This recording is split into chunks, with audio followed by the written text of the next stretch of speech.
आज की कहानी बर्दाश्त। अब मैं तुम्हारे साथ बिल्कुल नहीं रहना चाहती। बहुत बर्दाश्त कर लिया मैंने तुम्हारा। मैं तुम्हारे परिवार की, इस घर की नौकरानी नहीं, जो दिन भर इस घर का काम करती रहूं और सबका खाना बनाती रहूं। मेरी अपनी कोई ज़िंदगी रही नहीं गई। शादी के बाद मैंने क्या क्या सपने देखे थे, तुमने मेरे सारे सपने ही बर्बाद कर दिए। कौन से सपनों की बात कर रही हो रितु? किस चीज़ की कमी रखी है मैंने तुम्हें?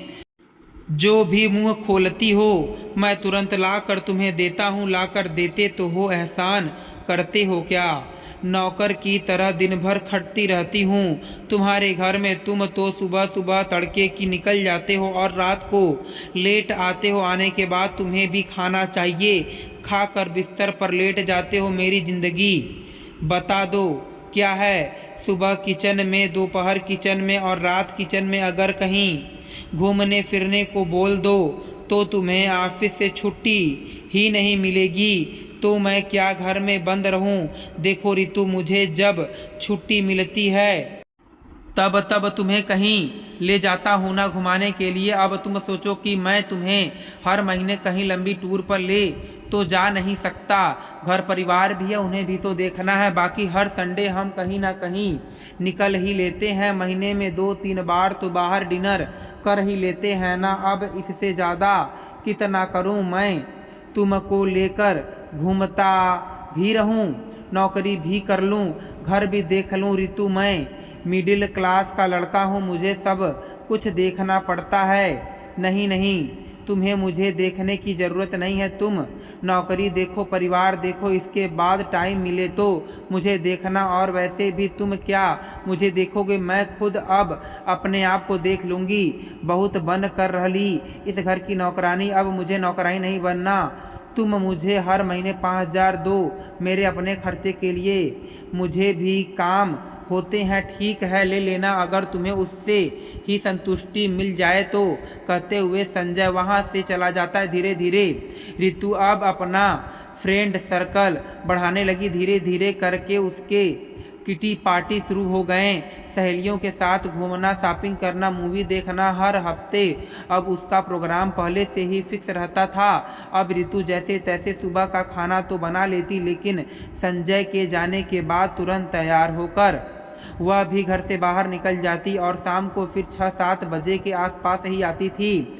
अब घर में अकेले बस शारदा जी, उनके पति दिनेश जी और छोटी बेटी श्रेया ही रहती थी, जिसकी अभी शादी नहीं हुई थी। असल में रितु एक पढ़ी लिखी मॉडर्न लड़की थी। उसे अपनी पढ़ाई का बहुत घमंड था, लेकिन उसे नौकरी करना बिल्कुल पसंद नहीं था। उसे ज़्यादातर घूमना फिरना, पार्टी करना, मूवी देखना, यह सब उसे बहुत पसंद अच्छा लगता था। ज़्यादातर करके वह जो भी टीवी में, मोबाइल में देखती कि लड़कियां कैसे बाहर मज़े कर रही हैं, कैसे बिना रोक टोक के घूम फिर रही हैं, वह सब जिंदगी जीना चाहती थी। उसके सपने में घर परिवार जिम्मेदारियां बिल्कुल भी नहीं थी। पढ़ी लिखी थी लेकिन नौकरी भी नहीं करना चाहती थी, क्योंकि नौकरी बहुत बड़ी जिम्मेदारी होती है। नौकरी वाला इंसान खुद के लिए टाइम पाता ही नहीं है, तो फिर उसका घूमना फिरना तो सपनों की बात हो जाती, जिसके चलते वह बस संजय से दिन रात लड़ाई करती और रितु के सपने पूरे करने के चक्कर में संजय बुरी तरह से पिस गया था। लेकिन आज रितु बहुत खुश थी, ज़्यादा नहीं, कम से कम 5,000 ही सही संजय की जेब से उसके लिए हर महीने निकलने वाले थे। संजय के जाने के बाद रितु पूरे दिन बाहर ही रहती। घर में सास ससुर ननद किसी की कोई भी परवाह नहीं थी। शारदा जी बेचारी बेटी के साथ पूरा घर संभालती, वह खुद दुखी थी रितु की हरकतों से। जब भी शारदा जी रितु को समझाने की कोशिश करती तो वह कहती, आप नहीं समझोगे, जैसे आपको आपकी सास ने दबाकर घर में रखा, आप चाहती हैं कि वैसे ही मुझे दबाकर रख लूं, लेकिन मैं आपकी तरह नहीं हूं। मैं अपनी ज़िंदगी जीना चाहती हूं, एक ही तो ज़िंदगी है, उसको मैं अपने हिसाब से जीना चाहती हूं। जब रितु अपने पति की ही नहीं सुनती तो भला सास ससुर किस खेत की मूली थे। धीरे धीरे श्रेया की उम्र हो गई थी। दिनेश जी और संजय दोनों मिलकर श्रेया की शादी के चक्कर में पड़ गए थे। हर महीने शादी के लिए कुछ ना कुछ इकट्ठा करते रहते ताकि वह श्रेया की शादी में कोई कमी ना छोड़ें। दिनेश जी की भी नौकरी थी, लेकिन तनख्वाह कोई बहुत अच्छी नहीं थी, इसलिए बाप बेटे दोनों को ही मिलकर शादी की तैयारी करनी थी। ऊपर से रितु के आए दिन नए नए नखरे। उसे बस संजय के पैसे से मतलब था कि संजय का सारा पैसा उसके हाथ में आ जाए। श्रेया की शादी होगी ना होगी इससे कोई उसे फर्क नहीं पड़ने वाला था, जिसे लेकर आए दिन घर में रोज रोज कलेश होता गया। कहाँ बेचारा संजय दिन भर ऑफिस में थका हारा आकर पत्नी से प्यार के दो मीठे बोल सुनने की बजाय उसे रोज रितु के ताने सुनने को ही मिलते थे। संजय, तुम किसी काम के नहीं हो, पता नहीं तुम्हारी कमाई कहाँ फेंक कर आ जाते हो। बगल में राहुल भैया का देखो, कितना खुश रहते हैं अपनी पत्नी को। क्या कुछ नहीं पहनती उनकी पत्नी, जब जी चाहे शॉपिंग करती रहती है, आए दिन नए नए गहने बनवाती रहती है, और तुम तो किसी काम के नहीं हो। साल में 6 महीने में भी एक छोटा सा गहना भी नहीं बनवा सकते हो। रूपा के पति को देखो, कविता दीदी के पति को देखो, आए दिन वह किसी न किसी को दिखा दिखा कर संजय को मानसिक टार्चर करती रहती थी। सबकी तुलना में संजय हर बार रितु की नज़रों में बहुत ही नकारा निकलता था। आखिर संजय कब तक बर्दाश्त करे, वह भी इंसान था। दिन भर ऑफिस की टेंशन, घर पर आने के बाद रितु के प्यार के बोल के बजाय हर किसी से तुलना करने के, बार बार उसे नीचा दिखाना, आखिरकार चिल्ला पड़ता था संजय रितु के ऊपर। संजय का चिल्लाना घर में तूफान आने से कोई रोक नहीं पाता। अब ये लगभग रोज रोज का ही हो गया था। झगड़ा बढ़ते बढ़ते इतना ज़्यादा बढ़ गया कि रितु अब संजय से तलाक लेने के लिए पीछे पड़ गई थी। वैसे भी उसे ये पाबंदी बिल्कुल भी अच्छी नहीं लग रही थी। बार बार संजय का टोकना, संजय का उसके मन मुताबिक पैसे ना देना, उसके बाहर फ्रेंडों के साथ घूमने में पाबंदी लगाना, रात को मूवी देखने पर रोक लग जाना, यह सब चीज़ उसे बिल्कुल भी अच्छी नहीं लग रही थी। वह अपनी ज़िंदगी अपने हिसाब से जीना चाहती थी, इसलिए उसने सारे रिश्ते किनारे करते हुए संजय से तलाक की मांग कर दी। संजय भी इतनी बुरी तरह से रितु को झेल चुका था कि अब उससे बिल्कुल भी प्यार की उम्मीद नहीं रह गई थी, जिसके चलते आज बात उनके तलाक पर आ गई थी। आज कोर्ट में दोनों ही आमने सामने खड़े थे। जज साहब ने जब रितु से पूछा कि तलाक क्यों लेना चाहती हो, तो रितु ने रोते हुए कहा, जज साहब, मुझे मेरी ससुराल में टार्चर किया जाता है, नौकरों की तरह काम करवाया जाता है। मैं पढ़ी लिखी होने के बावजूद उस घर में एक नौकरानी बन के रह गई हूँ। बात बात पर रोक टोक, और मेरा पति जो सुबह ही चला जाता है, रात को आता है, प्यार के 2 बोल भी नहीं बोलता। पूरी तरह से मेरे लिए मेरा ससुराल जेल बन चुका है। वो घर नहीं है, वहाँ पर मेरा दम घुटता है, मुझे तलाक ही चाहिए। संजय ने भी अपना पक्ष रखा। जज साहब, अगर यह तलाक लेना चाहती है तो इसे मैं खुशी खुशी तलाक दे दूंगा, क्योंकि इसके साथ रहकर मुझे कभी भी पत्नी का सुख नहीं मिला, पति का प्यार नहीं मिला। तो इससे अच्छा है कि मैं इससे अलग होकर ही पत्नी के प्यार के लिए तरसता रह जाऊं। जज साहब, मैं एक मिडिल क्लास का लड़का हूं, मेरे लिए घर परिवार नौकरी जिम्मेदारियां सब कुछ हैं, मुझे सब कुछ देखना पड़ता है। मेरी एक बहन शादी करने के लिए है, माँ है, बाबूजी हैं। मैं कैसे अपनी सारी तनख्वाह उठाकर रितु के हाथ में दे दूं, और वह भी किस लिए? ताकि ये बाहर जाकर मूवी देखे, शॉपिंग कर सके, अपनी सहेलियों के साथ होटल में खाना खा सके। मैं इतना अमीर नहीं हूँ, मैं इतने बड़े शौक नहीं पालता। मैंने अपनी तरफ से पूरी कोशिश की कि मैं रितु को खुश रख सकूं। मैं कभी अपने माँ बाप बहन को बाहर डिनर पर नहीं ले गया, लेकिन मैं इसे लेकर जाता था। मैंने कभी उन्हें आज तक मूवी ना दिखाई, लेकिन मैं इसे दिखाता था, क्योंकि ये मेरी पत्नी थी, यह घर में रहती थी। कभी कभी मैं इसके साथ घूमने निकलता था, जो कहती थी करता था, लेकिन इसका लेवल बढ़ता गया। लेकिन मेरी औकात तो वही थी ना, जितनी सैलरी पाऊंगा उतना ही तो खर्च करूंगा ना, जितनी चादर होगी उतना ही पाँव पसारूंगा ना।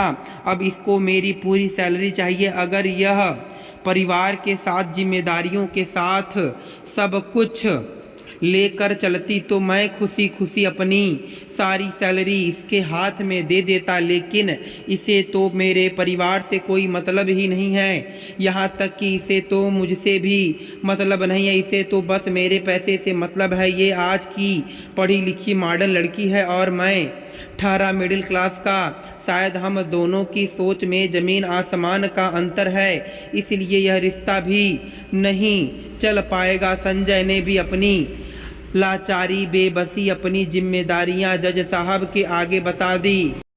बहुत समझाने पर भी जब रितु समझाने को तैयार ही नहीं हुई तो आखिरकार जज साहब ने सब कुछ तय कर के रितु से कहा कि रितु, तुमने अपने मुंह से कहा कि तुम पढ़ी लिखी एक मॉडर्न लड़की हो, तो जब पढ़ी लिखी हो तो तुम खुद भी अच्छी नौकरी कर सकती हो, अच्छी जॉब कर सकती हो। तुम्हें तो किसी के सहारे की ज़रूरत नहीं है।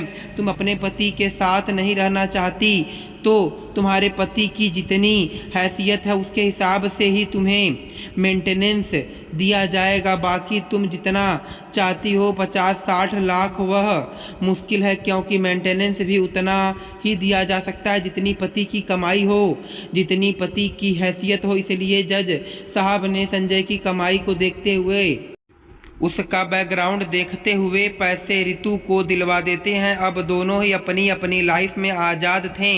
रितु से तलाक के बाद संजय बहुत उदास रहने लगा था, क्योंकि रितु थी तो आखिर उसकी पत्नी। इतनी जल्दी अपनी पत्नी को भुलाया तो नहीं जा सकता ना, चाहे भले ही उनकी शादी को अभी 2 साल ही हुए थे, उसका कोई बच्चा नहीं था, लेकिन पत्नी के नाम ही ऐसा है जिसके लिए दिल में कोई ना कोई जगह जरूर हो जाती है। और इसके उल्टा उधर रितु को बिल्कुल ही फर्क नहीं पड़ने वाला था कि संजय के साथ उसका तलाक हो गया। रितु ने रो गा कर अपने माँ बाप को जितनी भी कहानी बनाकर सुनानी थी सुना दिया था, जिसके चलते रितु के माँ बाप ने भी बेटी को ही हाँ में हाँ मिलाते हुए बेटी का ही साथ दिया। अब तो वैसे भी रितु के पास पैसे थे, वह पूरी तरह से फ्री थी। ऐसा लग रहा था जैसे उसके सर से संजय नाम का कोई ग्रह हट गया हो। संजय उदास रहने लगा था। संजय की उदासी देख शारदा जी ने कुछ सोचते हुए संजय से कहा, बेटा देख, ऐसे कब तक रहोगे, ऐसे कब तक काम चलेगा? जो हो गया उसे भूल जाओ, अपनी ज़िंदगी में आगे बढ़ने की कोशिश करो। नहीं माँ, अब दोबारा नहीं, थक गया हूँ मैं, अब मुझे दोबारा शादी नहीं करनी। अब मैं बस श्रेया की शादी कर लूँ, इसके बाद मैं पूरी तरह से फ्री हो जाऊँगा। बेटा तू तो फ्री हो जाएगा, लेकिन हमारा क्या होगा, इस घर का क्या होगा? इस घर के लिए भी तो एक बहू चाहिए ना माँ। अभी एक बहू से तुम्हें सबक नहीं मिला जो दूसरी बहू के चक्कर में पड़ गई? नहीं बेटा, वह बहू कुछ ज़्यादा ही पढ़ी लिखी थी, कुछ ज़्यादा ही नए ज़माने की थी, मॉडल सोच वाली थी। उसे अपने हक के बारे में कुछ ज़्यादा ही पता था। लेकिन इसका मतलब यह नहीं कि हर पढ़ी लिखी लड़कियां ऐसी ही होती हैं। इस बार हम किसी गरीब घर की कम पढ़ी लिखी लड़की से तुम्हारी शादी करेंगे। दुनिया में ऐसे बहुत लोग हैं जो हमसे भी ज़्यादा मिडिल क्लास के होंगे। हम उस घर की लड़की लाएंगे।